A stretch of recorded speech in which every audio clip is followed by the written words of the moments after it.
보이지 않는 하나님을 늘 기억하면서 그분을 매 순간 의지하는 것은 결코 쉽지 않습니다. 분명한 것은 하나님은 우리를 위한 특별한 계획을 가지고 있다는 사실입니다. 그럼에도 불구하고 우리는 하나님의 그 특별한 계획에 대해서 생각을 하지 않고 세상의 일에 너무 몰두한 나머지 하나님의 사랑하심과 특별한 계획에 대해서 깊이 생각해 보지 않는 것 같습니다. 하지만 하나님은 우리 인생의 무대 뒤에서 우리를 위해서 무대 위에 올리실 준비를 하고 계십니다. 여러분이 그런 기대감을 가지고 살아야 됩니다.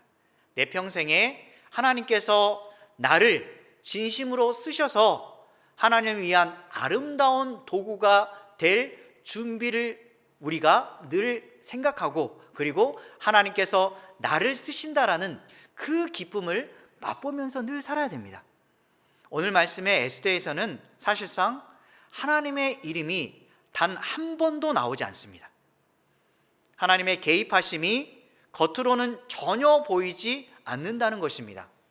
그러면 에스더서에서 하나님은 모든 손을 떼시고 아무 일도 하지 않으셨을까요? 아닙니다. 분명히 하나님은 에스더서에서 일하고 계십니다. 이렇게 보이지 아니하시는 하나님이 택한 백성을 위해서 어떤 준비를 하고 계시는가, 오늘 말씀을 통해서 살펴보도록 하겠습니다. 아하수에로 왕이 이전에 왕후 와스디에 대한 조서를 생각하게 됩니다. 왜 그는 왕후를 폐위시킨 후에 시간이 지나서 자신이 내린 조서를 생각하게 되었을까요? 그는 뒤늦게 자신의 조서에 대해서 취했던 것에 대해 마음이 걸렸던 것입니다. 주변 측근들의 조언에 따라서 왕후 와스디를 폐위하는 그런 일에 대해서 다시 한번 생각해 보니까 지혜롭게 처리하지 않았다라는 모습이 보이게 되는 것입니다. 결국 그는 후회하는 그런 모습을 나타내고 있는 것입니다. 여러분 어떻습니까? 어떤 일을 결정을 했는데 잘했다라고 생각했는데 시간이 지나서 돌아보니까 참, 내가 그때 했던 그 결정이 잘못되었구나라고 생각이 되었을 때 여러분은 어떻게 하십니까? 다시 원점으로 돌아서서 그 결정을 바꾸어서 다시 새로 시작합니까? 아니면 이왕 결정했으니 이제 모르겠다, 그냥 이거 다음으로 다시 해야 되겠다라고 생각하고 계십니까? 항상 우리는 어떤 결정을 하기 전에 하나님의 뜻이 맞는가 맞지 않는가 자세히 살펴봐야 됩니다. 그런데 우리는 그것이 하나님의 뜻이었을까 아니었을까라고 확신하기가 상당히 힘듭니다. 그런데 나중에 시간이 지나서 이것이 진짜 하나님의 뜻이었구나라고 깨달을 때가 있고, 자신이 잘못 선택해서 내린 그 결정이 다시 해야 되겠다는 마음이 드는데 우리가 다시 원점으로 돌리는 게 너무 힘듭니다. 그래서 그냥 넘어가려고 합니다. 사람과의 관계도 그렇지 않습니까? 어떤 사람하고 이야기를 했고 어떤 일을 추진했는데 일이 틀어져서 그냥 지나쳐 버렸는데 마음속에 깊은 반성이 일어났습니다. 그래서 다시 고치려고 하는 순간 여러분은 그런 결정에 대해서 다시 한번 바꾸고 새로 시작할 마음이 있습니까? 어렵습니다. 일단 내가 실수했던 사람에게 사과한다는 자체부터가 싫고, 그리고 다시 처음부터 한다는 자체가 많은 산을 넘어야 된다는 생각에 돌이키기 힘들 것입니다. 지금 아하수에로 왕은 자신의 분노에 겨워서 와스디를 왕후에서 폐위시켰는데, 사실상 돌이켜보면 왕후의 체면에 대해서 생각을 했어야 되는데 전혀 생각하지 않았습니다. 술 취해서 오직 왕후의 아리따운 모습을 주변 사람들에게 보여주려는 자신의 욕심에 눈이 어두워서 왕후를 취한 사람들 앞에 불러들이려는 그런 생각을 가졌을 때 왕후는 자신의 체면도 있고 술 취한 사람들 앞에서 잘못된 평가를 받을까 봐 거절을 했는데 왕후 자리가 폐위를 받게 된 것입니다. 왕이 진심으로 생각하는 것이 짧다는 것을 우리가 알고 있습니다. 그리고 자신의 분노를 조절하지 못하는 그런 왕의 나약한 모습도 우리가 발견하는데, 왕은 자신의 잘못에 대해서 결국 알면서도 바꾸지 않습니다. 이게 바로 어리석은 사람들의 모습입니다. 항상 우리는 하나님 앞에 실수하고 잘못할 때가 많습니다. 그때 되면 바로 하나님 앞에 무릎을 꿇고, 하나님, 제가 또 이런 실수와 잘못을 저질렀습니다. 얼굴을 들기가 참 어렵지만 하나님, 제가 회개하오니 저의 죄를 용서해 주시고 다시 한번 내가 하나님의 뜻대로 움직일 수 있도록 기회를 주시기를 원합니다 라고 하나님 앞에 말씀을 드리고 다시 돌아서서 최선을 다해서 자신의 일을 하면 됩니다. 그런데 우리는 옹고집이 상당히 강합니다.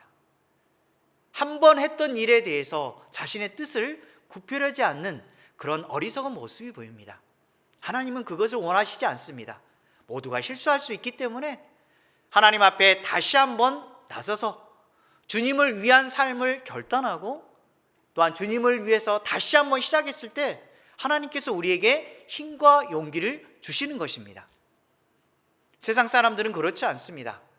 정치인들이나 주변 사람들 중에 자신이 잘못된 것에 대해서 돌이켜야 되는데 돌이키지 않고 한 번 이 길을 섰기 때문에 자신의 잘못이 있더라도 끝까지 고집을 부리다가 마지막은 패망의 인생을 살아가는 그런 모습이 보이기도 합니다. 왕의 분노의 조절을 실패했을 때 과연 신하들은 어떻게 했을까요? 왕의 모습을 보고 난 다음에 신하들도 분명히 폐위에 대한 일에 대해서 동조를 했습니다.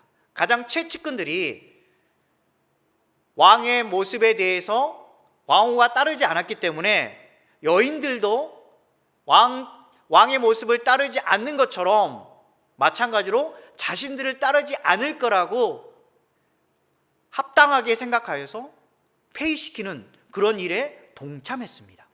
그래서 만약에 왕이 다시 와스디를 왕으로 다시 신임해서 부른다면 그들의 자리도 위험할 수 있을 것입니다. 그래서 측근들은 왕의 눈치를 살피다가 이런 말을 합니다. 아리따운 처녀를 구하십시오. 그리고 각 지방의 처녀들을 수상성에 모아서 후궁으로 들여서 내시 헤게의 손에 맡기게 하십시오. 그리고 왕의 눈에 아름답게 보이는 여인을 취하셔서 왕으로 삼으시기 바랍니다 라고 속히 다시 왕후를 삼으라고 지금 제안하는 것입니다. 언뜻 보기에는 왕을 위하는 척하지만 그들의 실질적인 모습은 자신의 권력을 유지하기 위해서 안간힘을 쓰고 있는 것입니다. 여러분들도 혹시 이런 모습 있지 않습니까? 내가 어떤 일을 결정했을 때 혹시나 일이 틀어져서 만약에 다른 사람이 그 사실을 알까봐 두려워해서 계속해서 숨기려고 하는 악한 마음을 품고 있지는 않습니까? 우리는 분명히 달라야 됩니다. 세상 사람들이 권력을 추구하고 자신의 목적을 위해서 수단과 방법을 가리지 않더라도 우리만큼은 깨끗하고 정결한 삶을 살려고 노력해야 됩니다. 하나님을 위해서 살아가는 인생은 세상과 다른 방향으로 가야 됩니다. 비록 내 자신이 세상 사람들에게 좋지 않은 평가를 받더라도 떳떳하게 하나님 앞에서 떳떳하게 살아가는 인생을 사는 게 대단히 중요한 것입니다.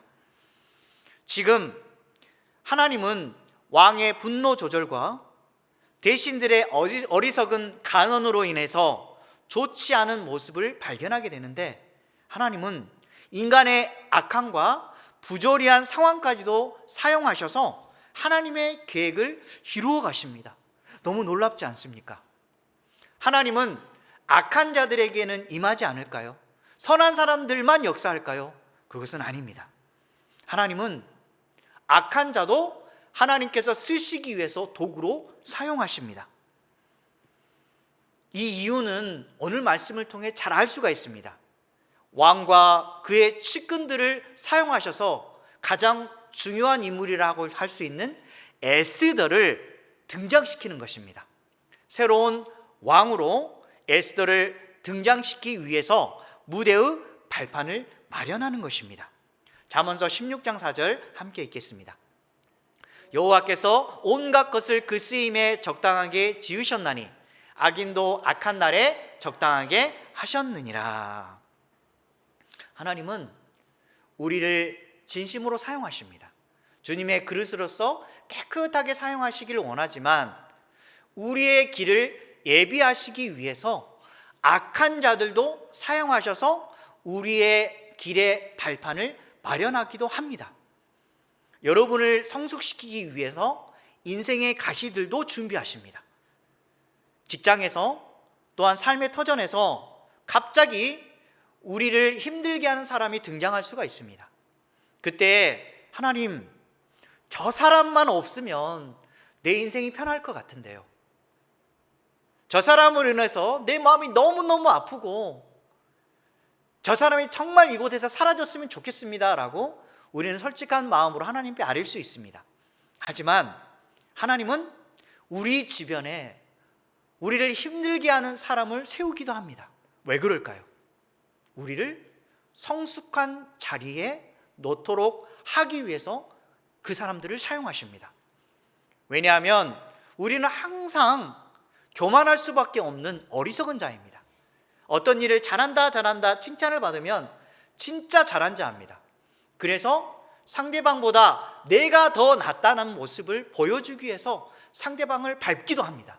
그리고 상대방의 약점을 말하면서 자신의 강점을 더 부각시키려고 하는 아주 악한 모습을 우리도 갖고 있습니다. 그래서 항상 우리 주변에 나를 힘들게 하는 사람도 붙여주셔서 하나님을 온전히 의지하도록 우리를 사용하시는 것입니다. 여러분들 주변을 잘 보십시오. 나를 힘들게 하는 사람 바라볼 때에 그 사람이 밉다고 해서 악한 마음을 가지고 그 사람을 저주하기보다 그 사람의 죄는 미워하되 사람을 미워하지 마시기 바랍니다. 이건 정말 힘듭니다. 하지만 우리 인생은 주님을 위해서 사용된 인생입니다. 그래서 인생을 바라볼 때 내 마음이 넓어지면 넓어질수록 하나님께 더 가까워집니다. 내 마음이 좁아지면 좁아질수록 하나님과 멀어지게 됩니다.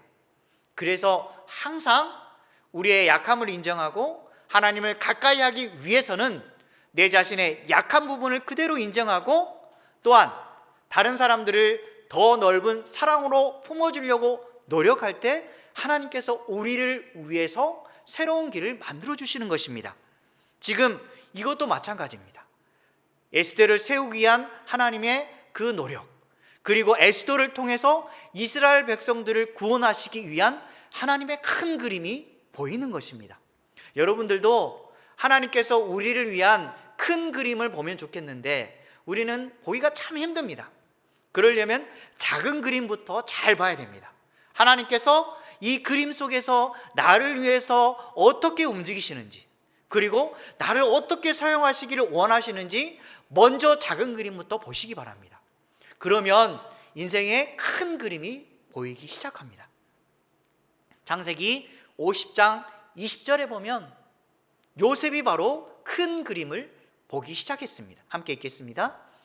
당신들은 나를 해하려 하였으나 하나님은 그것을 손으로 바꾸사 오늘과 같이 많은 백성의 생명을 구원하게 하시려 하셨나니. 우리 요셉을 한번 생각해 보십시오. 요셉의 인생은 세상이 봤을 때 형통한 인생을 살았을까요? 결코 아닙니다. 처음에는 아버지의 사랑을 많이 받았습니다. 다른 형들보다도 더 큰 사랑을 받아서 채석옷도 입고 아버지의 편애를 받았습니다. 그런데 가정에서 형들이 그를 시기하기 시작합니다. 어느 정도까지 갔냐면 요셉을 죽이려고 모의까지 합니다. 그래서 그들이 요셉이 멀리서 그들에게 다가오자 요셉을 죽이려고 합니다. 다행인 것은 하나님께서 그들의 마음을 바꾸어 주시고 죽이려는 게 아니라 애굽의 종으로 팔리도록 합니다. 사랑하는 아들에서 이제는 종살이의 인생을 시작하고 그 고통의 삶 속에서 하나님이 그와 함께 하십니다. 그래서 요셉의 삶 속에는 항상 형통함이라는 단어가 있습니다. 하나님이 그와 함께 하시는 것, 이게 바로 형통함입니다. 그래서 그가 보디발의 가정 총무가 되고 잘 일이 이루어지기 시작합니다. 그의 일이 끝까지 잘 될까요? 그렇지 않습니다. 또 그 속에서 보디발의 아내가 그를 유혹하고 그를 모함하여서 결국 요셉은 감옥에 갇힙니다. 참 불쌍한 인생입니다. 종노릇하고 감옥까지 갇힙니다. 그리고 처참한 죄의 오명을 그가 덮었습니다. 그러나 그때 하나님은 또 함께 해주십니다. 꿈을 해석해 주며 말미암아 결국 왕의 꿈을 해석해 주고 왕의 다음으로 높아지는 국무총리의 자리에 서게 됩니다. 얼마나 놀랐습니까? 종살이의 인생에서 두 번째로 높은 국무총리의 자리까지 임하는 하나님의 역사이십니다. 결국 그가 그런 자리를 올라감으로 말미암아 오늘 말씀처럼 50장 20절 말씀처럼 창세기 50장 20절 말씀처럼 요셉이 하나님께 쓰임받고 일생을 돌아보니까 고통의 과정 속에는 하나님의 온전한 뜻을 몰랐지만 하나님께서 이스라엘 백성을 구원하시기 위해 나를 이 애굽 땅으로 보내주셨구나. 그때야 깨닫습니다. 하나님의 큰 그림을, 고통을 겪어보고 하나님의 사랑을 느끼고 본 후에야 결국 알게 됩니다. 우리도 이러지 않습니까? 매 순간 하나님의 사랑을 깨달으면 좋겠는데 보이지 않습니다. 하지만 시간이 지나서 하나님의 역사를 바라보는 순간 그때 하나님께서 나와 함께 하셨구나. 역시 내 하나님은 나를 위해서 늘 일하고 계시구나 라는 그런 믿음이 생기는 것입니다. 여러분들도 꼭 그런 믿음의 눈으로 하루하루를 사시기 바랍니다. 이때 모르드게와 에스더가 등장하는데 먼저 모르드게가 나옵니다. 모르드게는 바벨론 느부갓네살 왕이 이스라엘의 여고냐가 있는데 여호와긴입니다. 이 왕과 유다 민족을 포로로 잡아올 때 잡혀온 유다 백성의 자손입니다. 오늘 말씀해 보면 베냐민 자손이요, 기스의 증손이요, 시므이의 손자요, 야일의 아들이라고 소개되는데 왜 이렇게 이름들을 나열했을까요? 왜 베냐민 자손님을 부각시켰을까요? 그것은 이스라엘 백성들을 무너뜨리려는 하만과의 대결을 하나님께서 미리 보여주시는 장면입니다. 하만은 실질적으로 아말렉 족속 아각의 자손입니다. 우리가 잘 아는 사무엘상에 잘 나와 있습니다. 사무엘이 아각을 조각을 내서 죽이는데 그때의 왕이 사울왕입니다. 사울왕이 결국 아말렉 족속을 멸절시키고 물론 실수를 했지만 하나님의 놀라운 결과를 통해서 승리를 이끄는데 그가 분명히 실수를 했습니다. 실수했던 부분은 여기서는 중요하지 않고 하나님께서 아말렉 족속을 승리케 하셨다는 그 사실을 생각나게 합니다. 결국 마지막 최종 승리는 누구에게 있을까요? 바로 모르드게와 에스더의 민족 이스라엘이 승리하게 됐다는 것을 하나님께서 암시하고 있는 것입니다. 에스더 3장 1절 말씀 함께 읽겠습니다. 그 후에 아하수에로 왕이 아각 사람 함무다다의 아들 하만의 지위를 높이 올려 함께 있는 모든 대신 위에 두니. 지금 아각 사람 함무다다의 아들이라고 나와 있습니다. 그리고 사실상 왕의 다음 가는 자리에 하만이 높여집니다. 결국 모르드게와 하만의 대결 구도가 다음에는 나타나게 되는데, 하나님께서 이 사실을 미리 암시해 주고 있습니다. 하지만 중요한 것은 하나님을 믿고 의지하는 사람이 최종적으로 승리한다는 사실. 여러분도 세상에서 분명히 힘든 장면이 일어날 수가 있습니다. 사람과의 어려운 상황, 환경이 정말 우리에게 악한 영향을 미쳐서 이것을 어떻게 넘어설까라고 많이 힘들어하는데, 하나님을 붙드는 사람은 결국 환경을 뛰어넘을 수 있습니다. 그리고 그 사람을 넘어서는 믿음의 사람으로서 역할을 잘 감당할 수 있을 것입니다. 그러면 여러분들, 분명히 여러분에게 어려움이 옵니다. 그럴 때마다 어떻게 기도하십니까? 하나님, 제발 이 어려움을 없애주시기 바랍니다. 하나님, 내 인생에 있어서 결코 어려움이 없게 해주시기 바랍니다. 이렇게 기도합니까? 하나님, 이런 기도를 원하시지 않습니다. 어려움이 있을 때 하나님, 제가 이 어려움을 든든히 이겨낼 수 있는 믿음을 더해 주시기를 원합니다. 이 어려움을 어깨에 메고 기꺼이 들어 올릴 수 있는 저의 믿음을 더하여 주십시오 라고 기도하는 게 하나님께서 원하시는 기도입니다. 분명히 우리 안에는 어려움이 반드시 생깁니다. 교회 안에도 그렇고 직장 생활도 그렇고, 하나님은 우리를 성숙시키기 위해서 이런 사람들도 준비시킵니다. 그래서 우리는 믿음의 눈으로 바라볼 때에 이 어려움을 믿음으로 굳건히 서서 이겨나가게 해달라고 하나님께 기도하는 것입니다. 이제 두 번째로 에스더, 하다사가 등장합니다. 사실 그녀는 너무나 어려운 인생을 살았습니다. 지금 포로의 자녀이고 부모가 어렸을 때 모두 돌아가셨습니다. 결국 고아입니다. 그래서 결국 사촌 오빠인 모르드게의 손에서 키워짐을 당합니다. 사촌 오빠인데 나이 차이가 많이 납니다. 그래서 딸처럼 양육하는데 하나님이 이 둘을 준비시켜서 무대 위로 올리시고 계시는 것입니다. 여러분들도 지금 모습을 보십시오. 여러분은 포로의 인생을 살아가고 있습니까? 부모님이 살아계시지 않습니까? 억울한 상황을 가지고 계십니까? 그래도 아마도 모르드게나 에스더보다는 나은 인생을 아마 살고 계실 겁니다. 나에게 있어서 하나님께서 이 무대 위로 올릴 그 날이 있다는 사실, 여러분은 항상 기대감과 소망이 있어야 됩니다.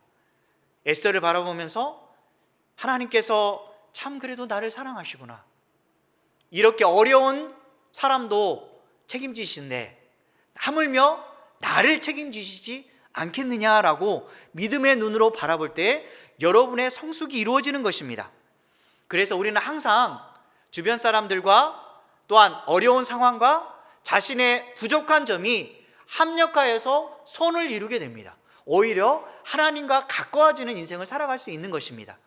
불평이나 원망을 하지 마시고, 하나님, 이런 어려움을 통해서 제가 또 하나님을 찾고 이것을 이김으로 말미암아 하나님께서 정말 쓰시는 아름다운 도구가 되게 해 주십시오 라고 기도하는 것입니다. 로마서 8장 28절 말씀 함께 읽겠습니다. 우리가 알거니와 하나님을 사랑하는 자 곧 그의 뜻대로 부르심을 입은 자들에게는 모든 것이 합력하여 선을 이루느니라. 말씀처럼 부르심을 입은 자에게는 모든 것이 합력하여서 선을 이루게 됩니다. 상황이나 사람들이나 가장 우리에게 힘을 주시는 하나님의 능력이 우리 안에 역사하는 것입니다. 여러분이 이것을 꼭 믿고 오늘 하루도 힘을 내며 사시기 바랍니다. 주님이 우리와 함께 하시고 우리에게 필요한 사람을 준비시켜 주실 뿐만 아니라 합력하여 선을 이루시는 분이 바로 우리의 하나님이십니다. 그런데 에스더가 왕후 간택을 위해서 후보에 선발됩니다. 사실상 오늘 말씀에 보면 왕후 명령에 따라서 많은 처녀들이 수산성에 모이게 되고 에스더도 차출되지만 에스더는 자신이 원해서 후보가 된 것은 아닌 것 같습니다. 정확히는 알 수는 없지만 에스더는 왕후가 되려고 이렇게 안간힘을 쓰는 것이 아니라, 또한 모르드게가 추천하여서 왕후의 그 후보에 선출된 것이 아니라 어찌됐든 간에 강제로 차출되었다 할지라도 그녀는 그 자리에 섰을 때 자신이 할 일에 대해서 최선을 다하는 모습을 보입니다. 이게 정말 중요합니다. 내가 어떤 상황이나 형편에 있든지 간에 내가 그 자리에 섰을 때 나에게 주어진 일에 최선을 다하는 사람, 이 사람이 정말 하나님 앞에 온전한 사람이고 하나님이 사랑하시는 사람입니다. 혹시나 여러분이 좋지 않은 자리에 섰다고 해서 그 일이 나에게 맞지 않는다고 해서 불평하고 싫다라고 짜증 부리는 그런 모습을 가지는 것이 아니라, 하나님, 제가 이 자리부터 시작하겠습니다. 비록 남이 보기에는 좋아 보이지 않다 할지라도 내가 이 작은 일부터 시작하여서 하나님의 영광을 위해서 최선을 다해서 하나님 원하신 뜻을 내가 이루어 가도록 노력하겠습니다. 이 마음을 하나님께서 보시는 것입니다. 여러분과 저는 분명히 꿈이 있습니다. 더 나은 것, 더 높은 것, 더 많은 것을 더 추구하고 싶은 마음이 있지만, 혹시나 여러분이 어떤 낮은 자리에 가게 된다면, 저도 마찬가지로 작은 일부터 시작해서 최선을 다했을 때 하나님께서 우리를 쓰시기 위한 분명한 계획을 넓혀 가시는 것입니다. 그 하나님을 여러분은 기대하라는 것입니다. 그러면 하나님은 에스더를 위해서 어떤 일을 진행하고 계실까요? 잠언서 21장 1절 말씀 함께 읽겠습니다. 왕의 마음이 여호와의 손에 있음이 마치 봇물과 같아서 그가 임으로 인도하시느니라. 여기서 봇물은 수로가 있는데 수로가 물이 들어왔다 나가지 못하도록 조절하는 그러한 역할을 하는 것입니다. 쉽게 말해서 하나님께서 봇물과 같은 역할을 하셔서 임의로 조절하시는 겁니다. 여러분의 인생은 과연 누구에 의해서 이루어지고 있습니까? 자신이 열심히 해서 자신의 노력에 의해서 모든 일이 이루어졌다고 생각하십니까? 아닙니다. 분명히 내가 노력하고 있지만 노력하는 그 뒤에는 하나님께서 움직이고 계십니다. 그리고 아무리 노력한다 해도 여러분이 결코 이루지 못할 일들이 있습니다. 그때 하나님께서 우리를 뒤에서 조정하시고 이끌어 주시고 또한 상황을 만들어 주셔서 하나님의 원하신 뜻대로 우리를 몰아가십니다. 그것을 봐야 됩니다. 아무리 노력해도 안 되는 그 순간이 있을 때 하나님께서 나를 위한 계획은 무엇인지 생각해보고 주님께 매달리시기 바랍니다. 주님의 뜻을 알려는 그 순간 하나님께서 여러분에게 저를 포함해서 필요한 길을, 중요한 길을 열어주시리라 믿습니다. 그래서 하나님은 길을 만드시는 분, 여러분 잘 아시는 찬양 속에 하나님께서 우리의 길에 앞장서서 모든 장애물을 없애주시고 우리의 길을 만들어주시는 하나님이 되시는 것입니다. 지금 마찬가지로 에스더에게도 하나님께서 길을 열어주시는데, 지금 헤게의 수하에 에스더를 들어가게 하시고 헤게의 눈에 들게 하십니다. 헤게가 에스더에게 더욱 관심을 보이고 은혜를 베풀게 되는데, 몸을 정결하게 하는 물품과 일용품과 그리고 시증을 두는 7 궁녀와 후궁의 아름다운 처소까지 제공해 주게 만들어줍니다. 하나님의 역사는 놀랍습니다. 여기서 등장하는 단어가 바로 헤세드입니다. 헤세드, 인자하심, 자비. 하나님은 다른 사람들 앞에서 우리가 하나님 백성다운 인생을 살아갈 수 있도록 다른 사람들을 움직여 주는데, 이게 바로 하나님의 인자하심이고 헤세드입니다. 여러분이 아무리 자신의 스스로 무슨 일을 계획하고 막 열심히 달려가고 있지만 만약에 하나님께서 그 길을 막는다면 여러분은 아무것도 할 수가 없습니다. 그래서 하나님의 은총, 헤세드의 은총을 반드시 하나님께 맡기시기 바랍니다. 그때 하나님의 놀라운 보이지 않는 손길이 임하셔서 에스더처럼 역사하시는 겁니다. 9절에 보면 헤게가 이 처녀를 좋게 보고 은혜를 베풀어, 여기서 은혜를 베풀어라는 표현이 바로 하나님의 헤세드의 손길입니다. 하나님은 사람의 마음을 움직이시며 헤세드의 은혜를 입힙니다. 조금 전에 요셉의 모습을 잠깐 살펴보면 알 수 있을 것입니다. 창세기 39장 21절 말씀 함께 읽겠습니다. 여호와께서 요셉과 함께 하시고 그에게 인자를 더하사 간수장에게 은혜를 받게 하시며, 간수장에게 은혜를 받게 하시며, 용현이가 누구누구의 은혜를 받게 하시며, 자신의 이름을 한번 붙여보시기 바랍니다. 하나님께서 은혜를 받게 하십니다. 여러분의 삶도 이러한 인생이 됐으면 좋겠습니다.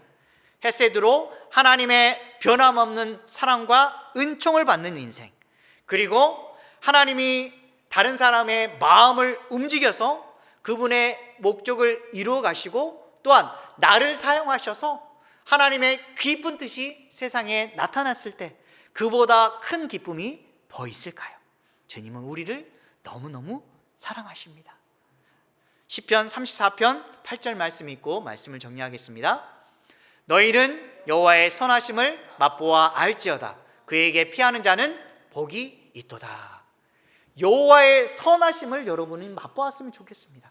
그 선하심이 여러분과 함께 하셔서 여러분의 형통한 인생, 축복을 받는 인생, 여호와 하나님이 여러분을 위해서 손길이 임하는 인생이 여러분과 함께 하시길 바랍니다. 보이지 않는 하나님의 손이 우리를 위해서 인생의 무대 뒤에서 반드시 움직이십니다. 어두운 무대 위에 환한 조명을 비추어 주시는 하나님의 은총을 체험하는 저와 여러분 되시길 주님의 이름으로 간절히 축원합니다.